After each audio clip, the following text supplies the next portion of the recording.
Hello students, welcome to my channel. இப்போ என்ன பார்க்குறோன்னா 12th accountancyல chapter 6ல illustration sum பார்த்துருக்கோம். நெக்ஸ்ட் பார்க்க போகிறது revaluation of assets and liabilities. எப்படி ஒரு பார்ட்னர் வந்து கம்பெனியில் நியூவாக அட்மிட் ஆகும்போது அவங்களோட அசெட்ஸ் அண்ட் liabilities ரிவால்யூஷன் பண்ணுறாங்களோ அதே மாதிரி ஒரு பார்ட்னர் வந்து ரிட்டைர்மெண்ட் ஆகினா அவங்களோட அசெட்ஸ் அண்ட் liabilities வந்து ரீவேல்யூ பண்ணுவாங்க. ஓகேவா? ஜேர்னல் என்ட்ரிஸ் ஏற்கனவே அட்மிஷன் ஆஃப் எ பார்ட்னர்லாம் பார்த்துருக்கோம். அதே தான் ரிட்டைர்மெண்ட்டுக்கும், அதாவது அசெட் வந்து அவங்களோட அசெட் வந்து இன்க்ரீஸ் ஆனிச்சு அப்படின்னா என்ன ஜெர்னல் என்ட்ரி போடணும்னா concern asset account data to revaluation account.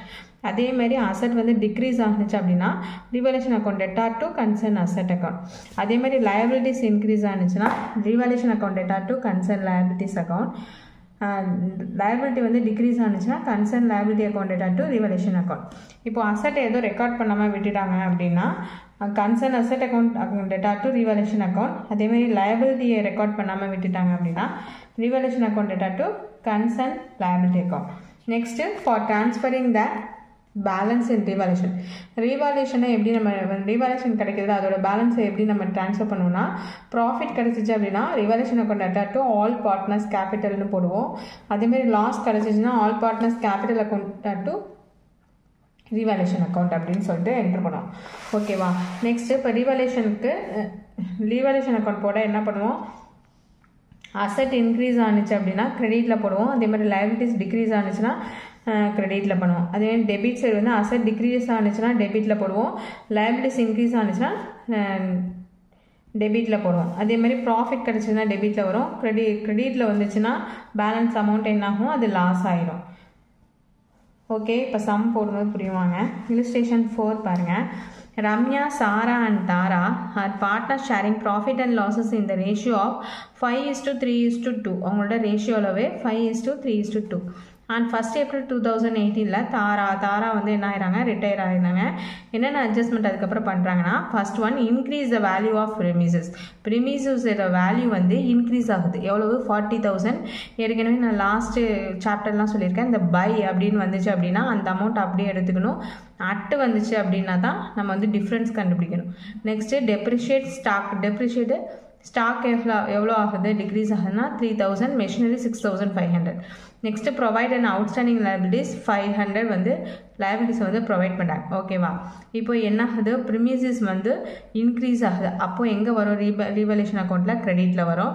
இது வந்து டெப்ரிசியேஷன் டிக்ரீஸ் ஆகிறதுனால டெபிட்டில் வரும். ப்ரொவைடிங் அண்ட் அவுட்ஸ்டாண்டிங் லயபிலிட்டி என்ன ஆகுது, இன்க்ரீஸை கொடுக்குறாங்க. நமக்கு வந்து அவுட்ஸ்டாண்டிங் லயபிலிட்டி வந்து அவுட்ஸ்டாண்டிங்கில் இருக்குது, நிலுவையில் இருக்குது. அப்போ என்னாகும், இதுவும் என்னாகும், டெபிட்டை தான் வரும். ஓகேவா? இப்போ ஜேர்னல் என்ட்ரிஸ் போடுவோம். ஜேர்னல் என்ட்ரிஸ் எப்படி போடுவோம், ஜேர்னல் என்ட்ரிஸ் ஹெட்டிங் போட்டுங்க, date particulars, ledger, folio number, debit, credit. இப்போ 2018 அன்றைக்கி தான் தாரா வந்து ரிட்டையர் ஆகிறாங்க. அப்போ அந்த டேட் தான் போடணும், April 1 அன்றைக்கி.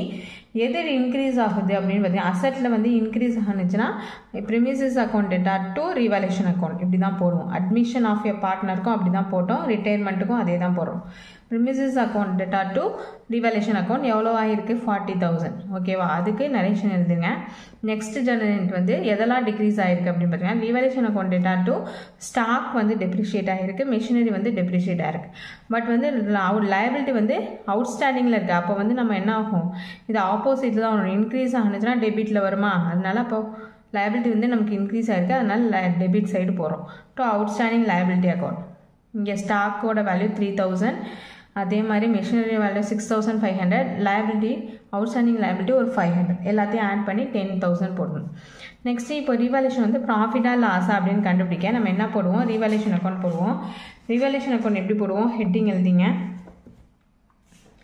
ஹெட்டிங் எழுதிட்டு டிக்ரீஸ் ஆனதெல்லாம் டெபிட் சைடு போடுவோம், இன்க்ரீஸ் ஆனதெல்லாம், அதாவது அசெட் டிக்ரீஸ் ஆனது டெபிட் சைடு, அசெட் இன்க்ரீஸ் ஆனது கிரெடிட் சைடு, லயபிலிட்டிஸ் இன்க்ரீஸ் ஆனது டெபிட் சைடு, டிக்ரீஸ் ஆனது கிரெடிட் சைடு. ஓகேவா? இப்போது பாருங்கள், அசெட் வந்து இன்க்ரீஸ் ஆகிருக்கு, அப்போது credit side by premises account 40,000. Asset வந்து டிக்ரீஸ் ஆகிருக்கு, to stock account 3,000, machinery account 6,500. Outstanding liabilities வந்து இன்க்ரீஸ் ஆகிருக்கு, அதனால் நம்ம என்ன பண்ணுறோம், இந்த டெபிட் சைடு போகிறோம் 500. இப்போது எந்த சைடு அதிகமாக வருதுன்னு பாருங்கள், 40,000 கிரெடிட் சைடு வருது. இங்கே தான் வந்து லோ பேலன்ஸ் கட்டுது. அப்போது இங்கே தான் என்னது, profit. To profit on revaluation account transfer to all partners capital account யார் இருக்கா? Ramya's capital account, Sara's capital account, Tara's capital account. இப்போ எவ்வளோ கம்மியாகுதுன்னா 30,000 வந்து நமக்கு வந்து பேலன்ஸ் லோவாக காட்டுது. அந்த 30,000 என்ன பண்ணால் இவங்க ரேஷியோ படி பிரித்து கொடுக்கணும். அப்போ 30,000 இன்ட்டு அவங்களோட ரேஷியோ என்ன? 5:3:2, 5/10, 3/10, 2/10. அப்போ 30,000 இன்ட்டு 5/10, 30,000 இன்ட்டு 3/10, 30,000 இன்ட்டு 2/10. அப்போ கேன்சல் பண்ணிங்க அப்படின்னா 5 3s are 15,000. அதே 3,000 இன்ட்டு 3 9,000, 3,000 இன்ட்டு 6 3,000 இன்ட்டு 2 6,000 போட்டிங்கன்னா டோட்டல் பண்ணிங்கன்னா 30,000 வரும். இப்போ இந்த ரீவேல்யூஷன் அக்கௌண்ட் போட்டாச்சு. இதுக்கு ஒரு ஜேர்னல் என்ட்ரி போடணும். ப்ராஃபிட் நமக்கு கிடச்சிருக்கா? ப்ராஃபிட் வந்துச்சுன்னா என்ன என்ட்ரி போடுவோம்? Revaluation account data to all partners capital account. Revaluation account என்ன யார் யார்? Ramya's capital account, Sara's capital account, Tara's capital account. இவங்களுக்கு நேராக 15,000, 9,000, 6,000 இந்த மூணையும் ஆட் பண்ணிங்கன்னா 30,000 வந்துடும். ஓகேவா?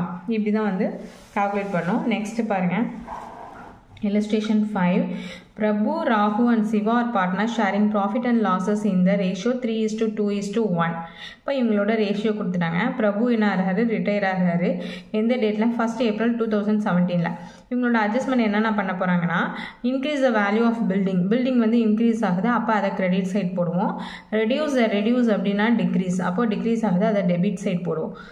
ஓகேவா? Next provision would be made outstanding salary, அவுட்ஸ்டாண்டிங்காக இருக்குது, அப்போ வந்து லயபிலிட்டிஸ் வந்து இன்க்ரீஸ் ஆகுது நமக்கு அடுத்த வருஷமும். அப்போது அது என்ன ஆகும்? டெபிட் சைடு வரும். இப்போ இதை வச்சு ரீவேல்யூஷன் அக்கௌண்ட் போட போகிறோம். ஜேர்னல் என்ட்ரிஸ் பாருங்கள். ஹெட்டிங் எழுதிட்டு இப்போ 2017 1st April அன்னைக்கு எந்த அசெட் வந்து எது இன்க்ரீஸ் ஆகுது? Building account. அப்போ building account data to revaluation account போட்டிங்கன்னா 12,000 போட்டுற வேண்டியதான். நெக்ஸ்ட் எதெல்லாம் டிக்ரீஸ் ஆகுது அப்படின்னு பார்த்தீங்கன்னா ரீவேல்யூஷன், அதுக்கு என்ன Journal entry? Revaluation account data to furniture account to outstanding salary account. ஓகேவா? ஃபர்னிச்சர் எப்படி ஆகுது? 8,500, அவுட்ஸ்டாண்டிங் சேலரி வந்து 6,500, ரெண்டத்தையும் ஆட் பண்ணிங்கன்னா 15,000. இது போட்டாச்சு. நெக்ஸ்ட் என்ட்ரி ரீவேல்யூஷனுக்கு ஒரு ஜேர்னல் என்ட்ரி போடுவோம். அது வந்து ரீவேல்யூஷன் அக்கௌண்ட் போட்ட பிறகு தான் ஜேர்னல் என்ட்ரி போட முடியும். இப்போ ரீவேல்யூஷன் அக்கௌண்ட் போட ஹெட்டிங் எழுதிக்க வேண்டியதான். கிரெடிட் சைடு இன்க்ரீஸ் ஆகிறது என்னது? By building 12,000. அப்போது டிக்ரீஸ் ஆகிற அசெட் வந்து ஃபர்னிச்சர் 8,500. லயபிலிட்டிஸ் எது இன்க்ரீஸ் ஆகுது? அவுட்ஸ்டாண்டிங் சேலரி, அப்போ 6,500. எல்லாத்தையும் ஆட் பண்ணிங்கன்னா 15,000 கிடைக்குது. இந்த 15,000ல் பில்டிங்கை லெஸ் பண்ணிங்கன்னா 3,000 கிடைக்குது. அப்போ இந்த சைட் கிரெடிட்லேயே கம்மியாக இருக்குது பேலன்ஸு. அப்போ என்ன இது நமக்கு? Loss. By loss on revaluation transfer to all partners capital. யார் யார் இருக்காங்க? Prabhu's capital, Raghu's capital, Siva's capital. இப்போ இந்த 3,000 இவங்களோட ரேஷியோ என்ன? 3:2:1, 3/6, 2/6, 1/6. ஓகேவா? அப்போ 3,000 into 3/6, 3,000 into 2/6, 3,000 into 1/6. 6 1s are 6, 6 5s are 30. 500 into 3,500, 500 into 2,000, 500 into 1, 500. ஓகேவா? எல்லாத்தையும் ஆட் பண்ணிங்கன்னா 3,000 கிடைக்கும். இதுக்கு வந்து ஜேர்னல் என்ட்ரிஸ் போட போகிறோம். இதுக்கு என்ன போடுவோம்? ப்ராஃபிட்டுக்கு ஆப்போசிட் லாஸில் நமக்கு கிடைச்சிருக்கு ரீவேல்யூஷன். அப்போ பார்த்தீங்கன்னா all partners capital account data to revaluation account, Prabhu's capital account, Raghu's capital account, Siva's capital account data to revaluation. இப்போ ரீவேல்யூஷனில் நமக்கு என்ன கிடைச்சிச்சு? 1,500, 1,500 எல்லாத்தையும் எடுத்து அவங்கவுங்களுக்கு நேராக அந்த ஜேர்னல் என்ட்ரியில் போட்டுட்டு அதை அப்படியே ஆட் பண்ணி 3,000 போட்டுட்டு தான் narration loss and revaluation transfer to capital account எழுதிடும். ஓகேவா? சம் புரியும்னு நினைக்கிறேன். புரியலைன்னா கமெண்ட் செக்ஷனில் கமெண்ட் பண்ணுங்கள். தேங்க்ஸ் ஃபார் வாட்சிங்.